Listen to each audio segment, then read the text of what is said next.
बोलिए श्री राम राजा सरकार की जय।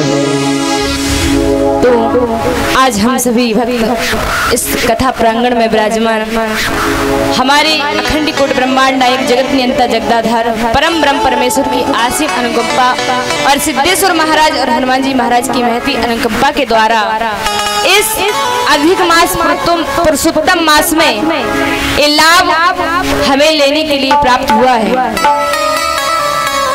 जो कि अच्छे से ऋषि मुनियों को भी प्राप्त नहीं होता। रामचरितमानस कोई छोटी मोटी कथा नहीं है। रामचरितमानस को अगर सही ढंग से देखा जाए तो महाराज एक जीवन जीने की कला है। ये रामचरितमानस कोई राजा महाराजा के पुत्र बेटे राम पर नहीं लिखी गई है। रामचरितमानस सिर्फ मानव शरीर के ऊपर लिखी गई है। रामचरितमानस सुनने से होता क्या है, क्यों सुनी जाती है रामचरितमानस? बाबा गोस्वामी जी इतनी सरल भाषा में इसको क्यों लिखा?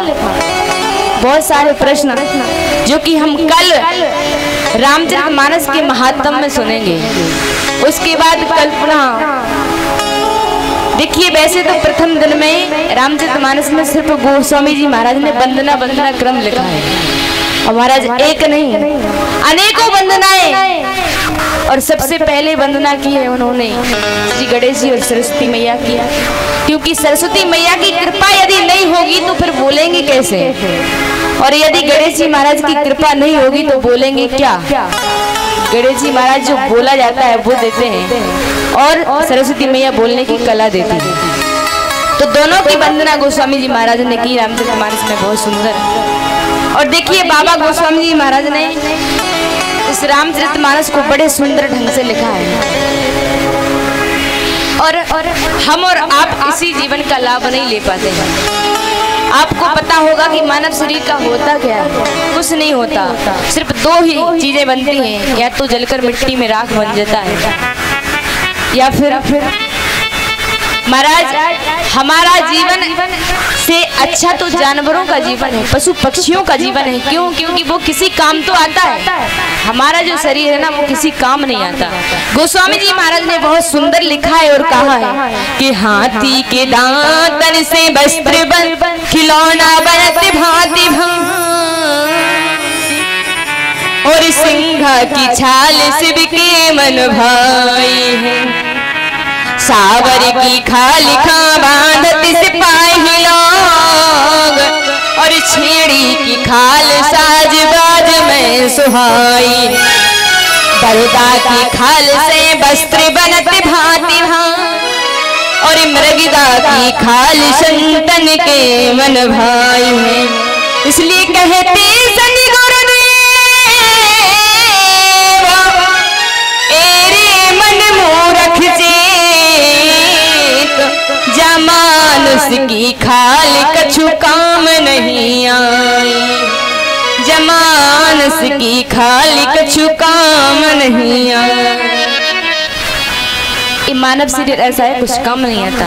इसलिए कहते हैं संसार सागर में आए हैं, अपने शरीर को स्वस्थ सब बनाते हैं, ऊपर से सुंदर बनने के लिए पता नहीं कितने महंगे महंगे साबुन शैम्पू तेल इत्र इत्यादि लगाते हैं, लेकिन महाराज अंदर झांक कर नहीं देखा कि जो हमारा अंदर मन है, हमारा जो मन है वो कितना मैला है।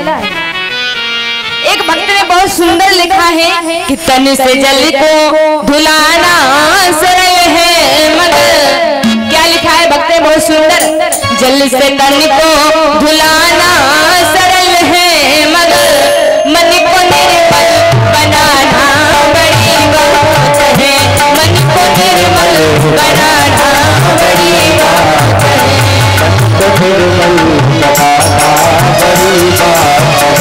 तन को जल से धुलाना सरल है मगर, तन को जल से धुलाना सरल है मगर, मन को निर्मल बनाना बड़ी बात है।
बनाएंगे और जब हम मन को निर्मल बनाएंगे तभी ठाकुर जी की शरण प्राप्त होगी। क्योंकि कहा है कि भगवान स्वयं अपने मुख से कहते हैं क्या कि निर्मल मन जन सो मोहि पावा और मोह कपट छल छिद्र ना भावा।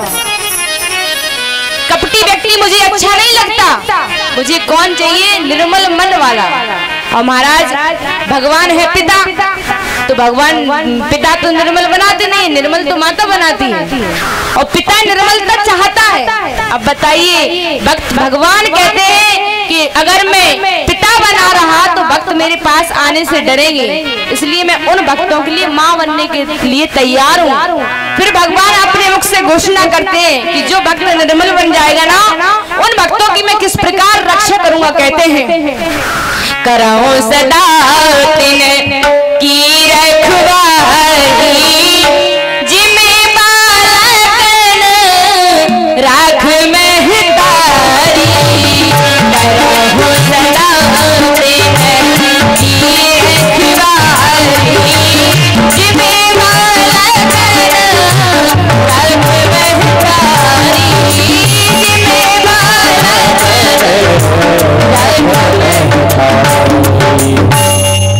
भक्त कहता है, भगवान कहते हैं मैं ऐसी रक्षा करता हूँ उन भक्तों की जो मेरे शरण में आते हैं कि जिस प्रकार से छोटे बालक की एक माँ देखभाल करती है।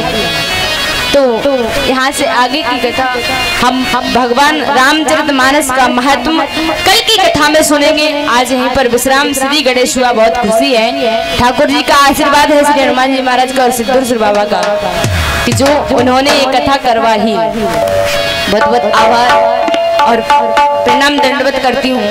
भैया आरती के लिए आ जाए और अमन भैया आरती करवा दो। रामायण जी की भाव से प्रेम से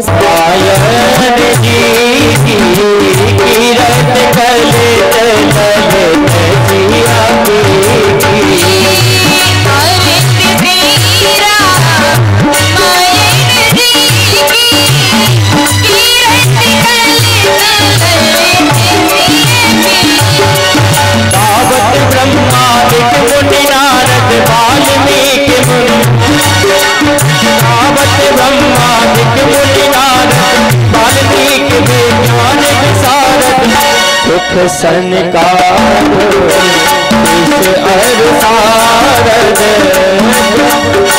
ओ भरनी पवन सोत कीरतनी आरती श्री रामायण जी की। भरनी पवन सोत कीरतनी आरती श्री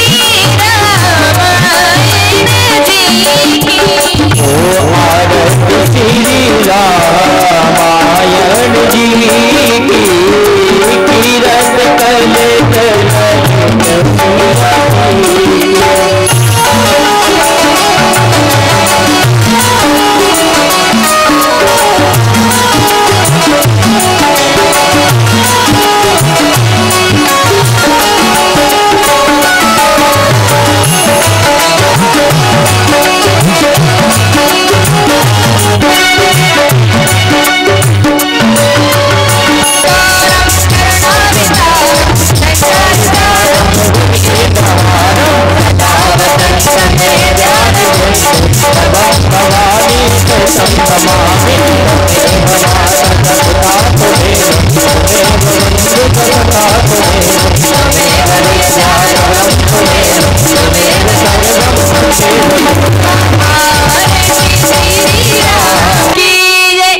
सिद्धेश्वर महाराज की जय। बोलिए महिषासुर मर्दनी मैया की जय। हरि ओम। महाजलेन शीतलेन कर्णेन